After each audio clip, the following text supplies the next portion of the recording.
Now, family members, I want to go over something that is very, very important.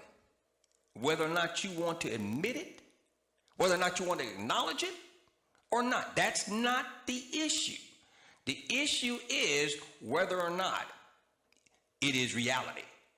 And I'm talking about robotics. Robotics is indeed a fact of life. And in fact, people will be well advised to keep up with robotics, because robotics are going to replace humans in the arena of, say, product production and industrialization. So what you need to do now, as you see now with others see eventually, you need to set yourself up for years of profitability, years of profit taking, by adding at least one of these positions that I'm about to present to you, at least one of these high-tech robotic positions to your portfolio to get your P.A.I.D. consistently. Now, at one time, not so long ago, the only robots you and I would come in contact with was in the movies like Star Wars, but no more. And maybe going back even further, you guys remember Lost in Space? Danger, danger, okay? But the age of robots is now upon us. They are in our homes. Think about Alexa. In our workplace and all around us. The form of drones, driverless cars, and advanced technology. And in fact, yesterday, I received a text from one of my insiders at Delta. Delta Airlines is going to be rolling out an advertising campaign, I'm telling you about it now, where you can supposedly speed up your processing of boarding on their planes by utilizing your fingerprint. No longer will you have to have a paper ticket. No, no, no, no. All you got to do is use your fingerprint. Okay? And then just the other day, yours truly sent out a tweet to those people who are on the Ask the Wiz tweet list, where there's a company that's in the upstate United States that is putting in RFID devices. They're tagging their employees in the web portion of their hands. Now, this is not the first companies doing this. This is widespread over in Europe. Let's tie all this into robotic technology.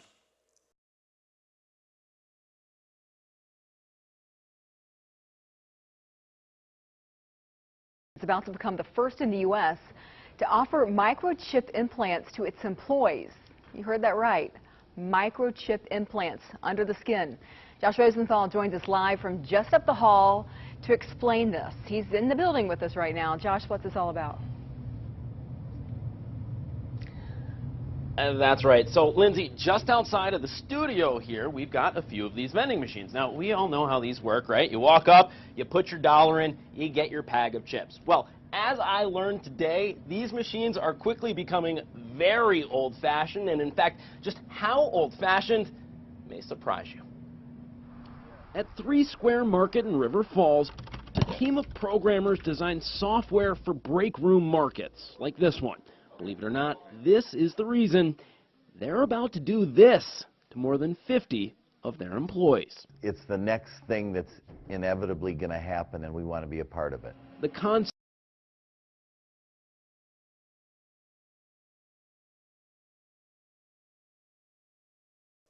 Okay? This has turned the entire robotic-related sector into a big business, and a very rapidly growing one at that. According to Technology Intelligence Service, okay, which is a sector that is tracked by the International Data Corporation, worldwide spending on robotics and related services in 2016 was $91.5 billion. And International Data Corporation forecast that figure to be more than double to $188 billion by 2020. The forecast makes sense with robots becoming useful in more and more sectors. The biggest spenders on robotics in 2016 were manufacturing, mining, consumer-related industries, and healthcare. And the International Data Corporation says the fastest uptake in the period to 2020 will come from the consumer, healthcare, and retail industries.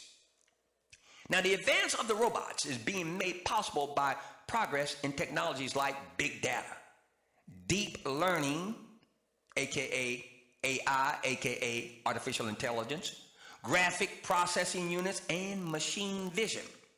The reality is that many of us in the not too distant future will be working alongside a robot, and eventually that robot's going to replace you and your job. Now,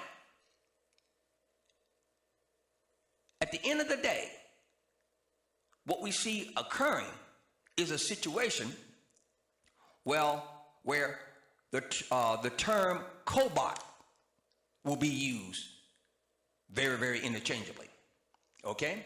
The term is given to robots that work in collaborative efforts with humans and or other robots. Now, I find this most intriguing from an investment viewpoint because they are a disruptive technology. Now, listen to me closely, okay? Analysts see the cobot market growing at a compounded annual rate of 50.88% all the way through 2019. Cobots went from a mere $95 million sector in 2014 to this multi-billion-dollar sector in 2017 and up through 2019. It is hypothesized that the cobot sector will be worth more than $100 billion by the end of this decade. In other words, it is moving from a niche market to a foundational technology of the future, growing at an exponential rate. Now, the good news for humans is that cobots are designed to work alongside people for right now. In fact, researchers at MIT found that robot-human teams were about 85% more productive than either humans or robots alone. Now, automation in its simplest form increased productivity by 80% and is significantly cheaper, okay, than human production. Now, if you take a moment to think about it, that makes sense, okay? Robots, once programmed and programmed efficiently and accurately, okay, are far more efficient and far more productive than a human. Now, let's go over how to get P.A.I.D from cobots, which will eventually convert completely to robots. Now, unfortunately, there's not a pure play to get us P.A.I.D on cobots alone. But there is, okay, a company that is in Denmark called Universal Robotics, all right, that was purchased by Teradyne, symbol T-E-R. Once again, write that down, Teradyne, symbol T-E-R. And this company, Universal Robotics, was purchased by Teradyne in 2015 for $285 million, okay?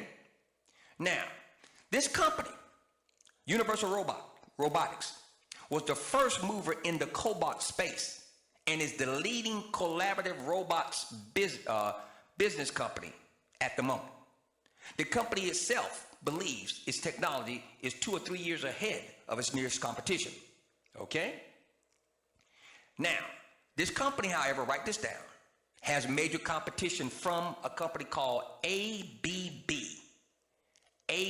which trades under the symbol ABB. I just gave you 2 ways to play one off the other to get paid by cobots, TER and ABB. Now, cobots are used in industries ranging from automotive to electronics to pharmaceuticals to metals. Now, companies that are using the cobot technology, okay, not the companies that are developing now, write this down. The development of cobot technologies, you want to look at TER and ABB. The ongoing usage of cobot technology, you want to look at these symbols. Lear, symbol LEA. Johnson & Johnson, symbol JNJ,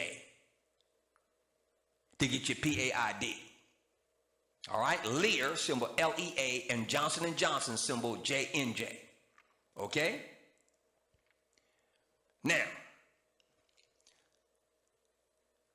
I want to also give you some macro positions. I just gave you micro positions to get paid from cobots and robotics. Now we're going to move out to the macro, okay?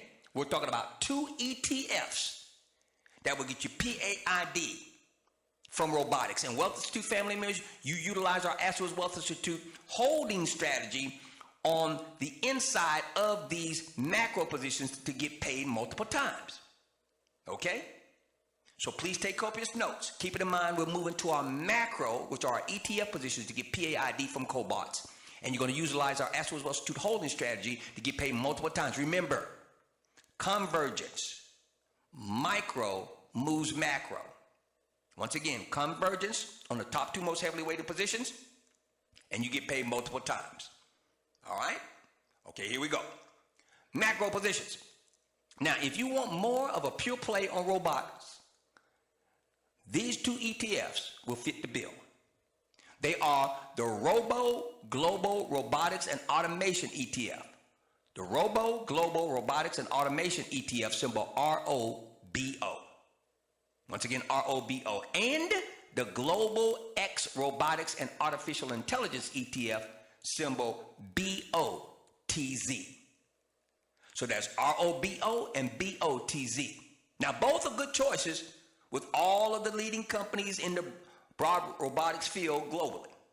But there are differences in their respective portfolios. Pay close attention to me.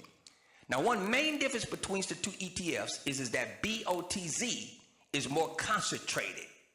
You see, its top positions include Navita, symbol NVDA, making up 7.7% of the portfolio, okay? And the top position at Robo, ROBO, is AeroVironment. AeroVironment trades under the symbol AVAV, which makes up only 2.8% of the portfolio, but is still the top ranked portfolio in ROBO.